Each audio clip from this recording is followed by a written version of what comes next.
Ceasefire interrupted. The regime is attempting to create a new equation as Iranians and Israelis attack each other overnight. A mass stabbing. What I did see was somebody going away in a stretcher at the nation's most well-known train station. South Florida hosting a landmark match as the World Cup countdown continues. And the sights and sounds of the Bahamas come to Coconut Grove. To keep our business within our, community. These stories and more coming up on Newsbreak. Hello, South Florida. I'm Frida Flores. I'm Alejandro Hernandez. Today is Monday, June 8th, 2026. Live from the Lee Caplin School of Journalism and Media in North Miami, this is Caplin News. Tensions in the Middle East could lead to a ceasefire. As the war in the Middle East continues, President Trump had a phone call with Israeli Prime Minister Benjamin Netanyahu. During the phone call, President Trump told Netanyahu not to strike Iran, as he believes a peace deal could soon be reached. This came after Iran struck Israel. President Trump warned Netanyahu not to retaliate. The president believes if Israel strikes back, it could jeopardize any potential agreement. The regime is attempting to create a new equation by carrying out direct fire toward our territory in response to IDF strikes in Dahiyeh. We will not allow this. This marks the first time Iran has fired a barrage of missiles since April. No one was injured. New York City is in shock this morning after a man was arrested for stabbing 6 people in Penn Station. CNN John Lawrence has the story.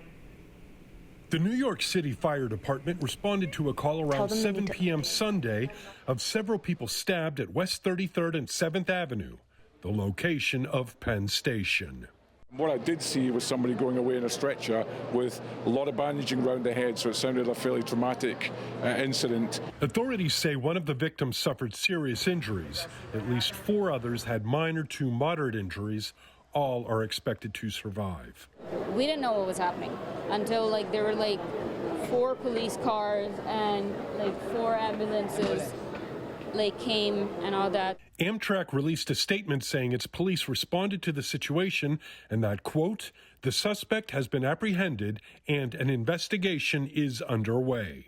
We feel scared. We feel frightened. My dad came to drop me off from my job to the train station, but who knows, it could happen again. New York Mayor Zoran Mamdani took to social media to wish the victims a speedy recovery and says his administration is working with Amtrak on the matter. I feel safe in New York. I don't feel as if there's any risk. I can walk down the side street and I don't feel like there's any risk to your injury or anything like that. So I've been in other countries where I've been more worried, but here in New York it seems fairly safe. I'm John Lawrence reporting. The man accused of setting the deadly Pacific Palisades fire is on trial this morning. Last year's blaze claimed 12 lives and burned thousands of homes and businesses. If convicted, Jonathan Rinderknecht could face up to 45 years in federal prison. Jury selection begins today for the trial. Thousands gathered in downtown Minneapolis, donning purple as they honored their hometown music legend, Prince. A decade after his passing and just one day before what would have been his 68th birthday, fans gathered Saturday to sing, dance, and celebrate the life and legacy of the beloved artist. A star who gave so much for his city and community, his influence continues to shine bright a decade later. The Bahamian culture was on full display in Coconut Grove over the weekend. This tradition from the 1970s took 8 years off after struggling to find funding. But as Caplin's Enzo Paso reports, it's now celebrating its 5th year back. Celebrating its 5th year since its return, the Goombay Festival is back to the streets of Coconut Grove, celebrating the culture of one of Miami's most traditional communities. Founded in the 1970s, the Goombay Festival celebrates the roots of Bahamian culture in Coconut Grove. This annual event extends through Grand Avenue, featuring traditional food, parades, and live music. Since its return in 2022, the festival is often seen as an opportunity for local businesses to promote themselves and preserve Bahamian traditions throughout the new generations. Well, I think that is very important because it helps us, to keep our business within our, community and just helping to build the community into a better environment. So today I have Goombay merch, so I do all of the apparel, cutesy things, girly things, cowbells. But Vicky Rivers says the event expands for way more than just supporting the culture. If you come from all over, you know, out of town, and I'm going to say out of town, I mean out of Florida, people come, and then they come together just to reunite with people who they grew up with. This is the first time we've been able to attend the Goombay Festival in 40 years, so we were very excited when we were on vacation to find out it was happening this weekend, and happy to be here, celebrate Miami, celebrate culture. We came here 40 years ago. We were just dating. We met at the college and said, ooh, that's going on, let's go down. And we had a blast the whole day. It was really nice. So when we saw in the paper, oh, that's this weekend, and we were here like, we gotta go. And as the festival wraps up, organizers say this event is a way to preserve a culture that's been rooted in this neighborhood for so long. Reporting from Coconut Grove, I'm Enzo Paso, Caplin News.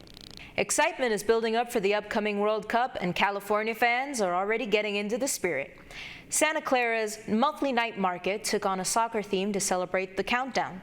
Families and fans gathered to enjoy food, music, and activities while showing support for their national teams. The event brought together people from different backgrounds, with many saying soccer is a sport that unites communities around the world. Having friends of all nationalities rooting for their countries and just that little bit of friendly competition, having it here is it's going to be a lot of fun. With the World Cup on the way, events like this are helping build the energy early and turning a local night market into a celebration of the world's game. The Sunshine State played host to a cliff jumping competition that got more than a little extreme. Caplin's Robert Gonzalez dives into the details. It's really high. The key to taking a dive is simple. I'm liking over here a little better. But the dive itself, That was crazy. not so much. Unless I am buckled in on a roller coaster, I don't do heights well. Saturday, 24 of the world's top cliff diving athletes descended upon St. Pete Pier for the Red Bull Cliff Diving World Series. Way higher than I do. Jumping from the heights of high rises The women's is 70 feet and then the men's is 90 feet. and making a splash into the bay. I like to hope that it's shocking for people, because when you see it on TV, it doesn't have quite the impact. Of course, videos never do it justice. Yeah, in person it's cool to see, especially from this perspective. And the fans were getting nervous just thinking about it. I feel like if I tried to do that, though, I would the first I'd get up there and be no, and then just climb back down. Personally, I've skydived and bungee jumped and done stuff like that, but I don't think I could do anywhere near the tricks that they do. Leaving fans thankful they are just there to spectate. Robert Gonzalez, Caplin News. Baseball bragging rights in Florida were on the line as the Marlins hosted the other team from across the state. That's still ahead, and so is this story. Playing here in Miami, you know, the Haitian heavy community, so it's like home. It's like The Haitian national team took to the field in Miami as the players get ready for this month's World Cup. Newsbreak will be back in 2 minutes.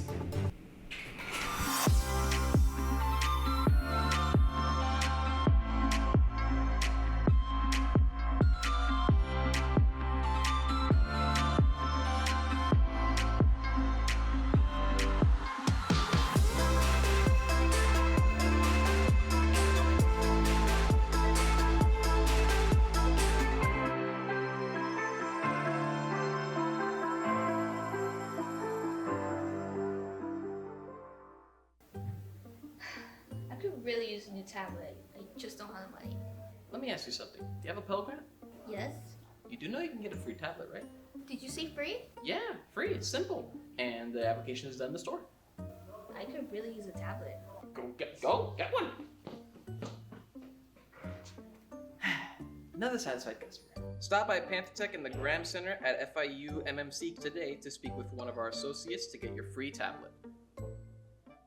Type 2 diabetes can have a big impact on your life.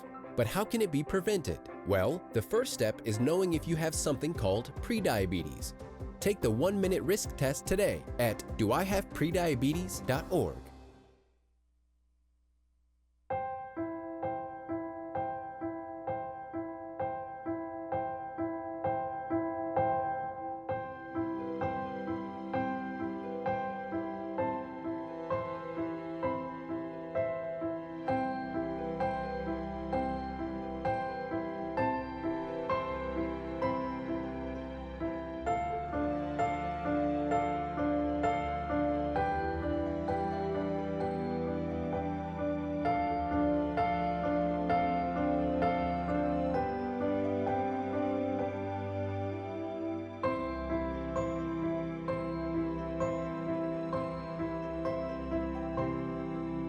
You don't.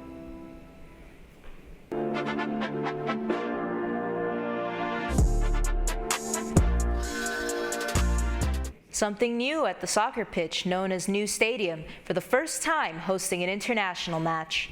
Alejandro is pulling double duty for us. In addition to the news, he's standing on the sideline this morning to bring us sports from over the weekend. That's right, Frida, and we begin with the beautiful game.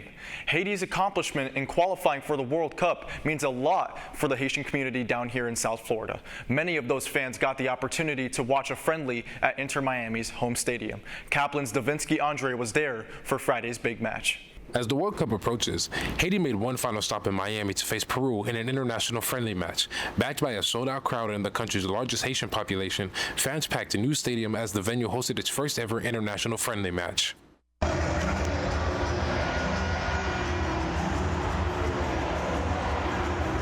Miami turned into a sea of red and blue Friday night as thousands of Haitian supporters packed the new stadium for Haiti's final World Cup tune-up against Peru. Construction recently concluded for the stadium on April 4th, 2026, having a maximum seating capacity of 26,700. Haiti's coach Sébastien Mignier was asked about his thoughts on the team playing in Miami in a press conference Thursday night. First of all, full stadium, I think my players deserve to play in a full stadium with a lot of fans. It will be first victory for tomorrow. Fritz Nelotab, a Haitian media member, gave a Haitian's point of view on why this game in Miami is so special to Haitians. Since 2021, so Haitian players haven't had the luxury to be in front of a home crowd. Playing here in Miami, the Haitian heavy community, so it's like home, it's like Port-au-Prince. So it's huge for the morale, it's huge for the fans themselves, for ourselves, to be able to see the team before, they're going to showing up at the World Cup. Kendall Hyde may not be Haitian, but he still experiences the passion and pride of Haitian culture that is impossible to miss. For Haiti, right? Haiti might be one of the smallest countries that we have, but they have such a large pride in what they have to offer when it comes to people, their pride in their country and their flag, and also the sport that they produce out there on their soccer field. Although Haiti lost the match, fans still had a wonderful experience, including one fan who ran onto the field. Haiti is set to play their first World Cup game since 1974 against Scotland on Saturday, June 13th. Reporting for Caplin News, I'm Davinsky Andre. Anticipation is building among basketball fans this morning as the Knicks and the Spurs have been seen practicing ahead of Game 3 of the NBA Finals. The game will take place tonight at Madison Square Garden as New York holds a 2-0 series lead after taking both games in San Antonio. Big names are expected to attend the game, including President Trump and New York City Mayor Zohran Mamdani. The Knicks have not won a championship since 1973, and they are 2 wins away from ending that drought. The Marlins have won their weekend series against the Rays yesterday after defeating Tampa Bay 4-1 at Lone Depot Park. The Marlins won their weekend series against the Rays yesterday, defeating Tampa Bay 4-1 at Lone Depot Park. Sandy Alcantara turned in another impressive outing, allowing just 1 run while notching 7 strikeouts over 7 innings to earn his 5th win of the season. Otto Lopez delivered the go-ahead RBI triple in the 6th and later scored on a sacrifice flyout from Kyle Stowers. Miami then added 2 insurance runs to secure the series win over their in-state rivals. Max Meyer is expected to start on the mound on Tuesday when the Marlins host the Arizona Diamondbacks. You're watching Newsbreak, and we're coming right back.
Radcliffe Art and Design Incubator is the velocity accompanying the fellow's rudder, as in a boat. Unless there is movement or action, the planned direction is of little consequence. We encourage the creative ideas into action, and from the experience of doing, we critically assess the feedback, adjust, and set out to rediscover the potentialities of an entrepreneurial mindset.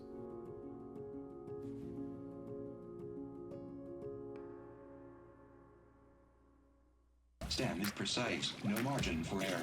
Dare to forget that. Dare to have fun with it. Get weird with it. Dare to send those old STEM theories flying past the neighbor's house into outer space. Dare to program something internet-breaking, record-breaking.